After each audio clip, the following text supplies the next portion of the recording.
Xposed Forehead shares the making of Tricked Out Tailspin. So I've always been sort of intrigued with glamour and tragedy. Bold women who are glamorous, who may also have sort of tragic situations or dramatic situations in their life.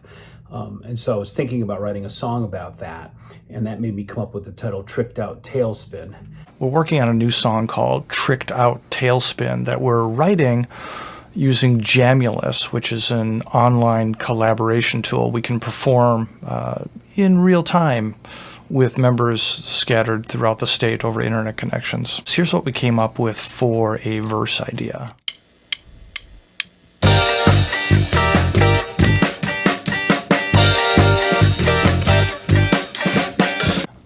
Here's what we came up with for maybe a chorus idea.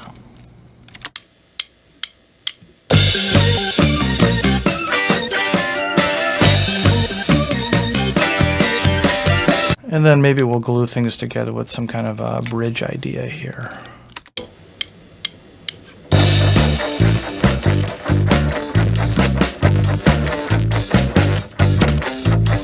So once we got the arrangement figured out, I started working on my vocal tracks, laying down the vocal tracks. I tend to lay down 2 tracks, which I duplicate. You try to sing the second track as close to the first track as possible, which just kind of adds a really nice fuller range and tone to your voice. There are times where sometimes the second track I'll do a little bit different with a little bit different tone. So here you can see in my DAW that I have 2 vocal tracks that I've done here, and like I said, that I doubled the vocal and tried to make it pretty similar. And then I have a demo here for the Star Girls, which is some ideas I had about how they might approach these vocals and how they might fit in with my vocals. Those will be replaced by the Star Girls. So let's just hear all the vocal tracks. Smeared lipstick on a napkin, baby's figured out what's happening, going fall, flame out, baby knows what it's all about. And we've got a lead vocal track that is delivered by Mark G.E. in the dark purple. I've got him running through a Slate digital processing channel and some SSL processing and a couple of compressors. And I'm also giving him some ambience by way of tape echo and a couple of instances of Seventh Heaven by Liquid Sonics, which is a Bricasti M7 emulation. My last task then is to export this mix to the band so they can start tracking their parts. So I have the original drum track that Kelp sent back to me, super low down in this headphone mix. So really I'm just hearing the bass, Mark's vocals, and the bass. So that's what I'm going to work on. So today's going to be, today's mostly going to be futzing with the song now on the drums and getting levels.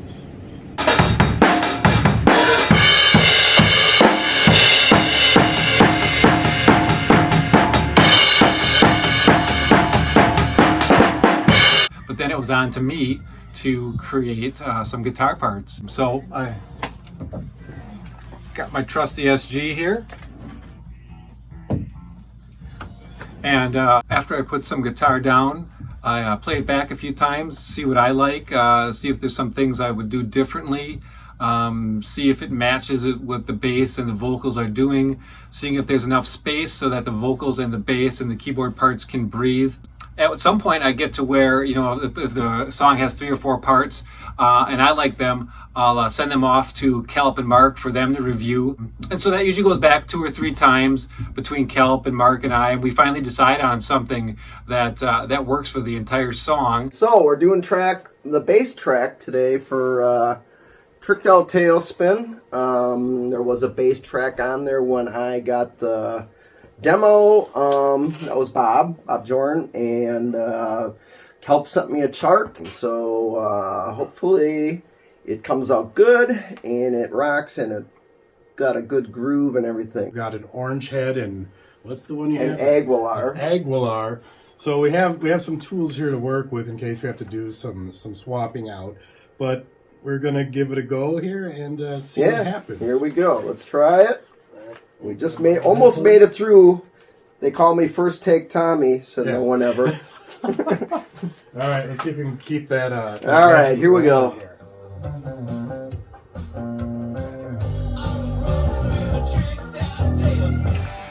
Okay, so where are we at? It's September 2023. We've been working on this song probably for a couple years now. And what's happened in the meantime is Greg has added his guitar, and Kelp has actually added horns. We've got the Stargirls vocals yet to do. Tom is working on the bass line, and things are starting to come together, but it continues to morph and change and grow. In Tricked Out Tailspin, we actually maybe did things a little different than we have in the past, where in the past we might have recorded our vocals separately and then Mark and Kelp brought them together. This time we actually in studio were recording at the same time, right? So we had mics that were looking at each other and we sang the vocals at the same time. And I think that really worked out really well because we kind of vibed on each other. Right, we felt each other's energy and she always inspires me, so it keeps me working even higher.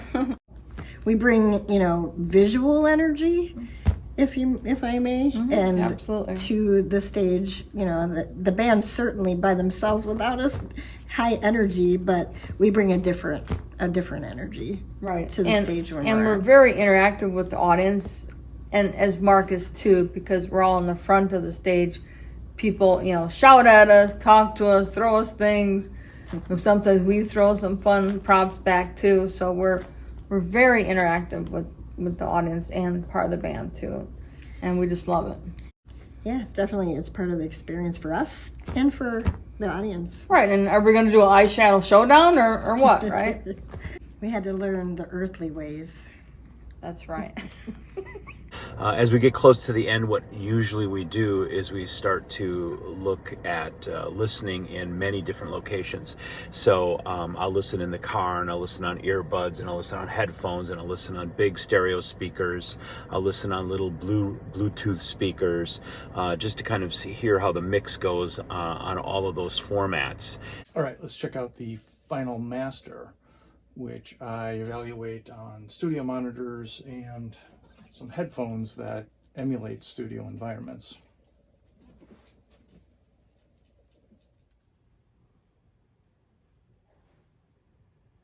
So I'm listening to a mix that Kelp just sent me. We were all at a party last night until like 3 a.m. at our studios called The Facility.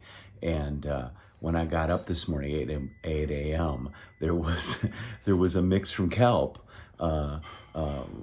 which are vocal mixes of the Stargirls and myself, just with drum and bass.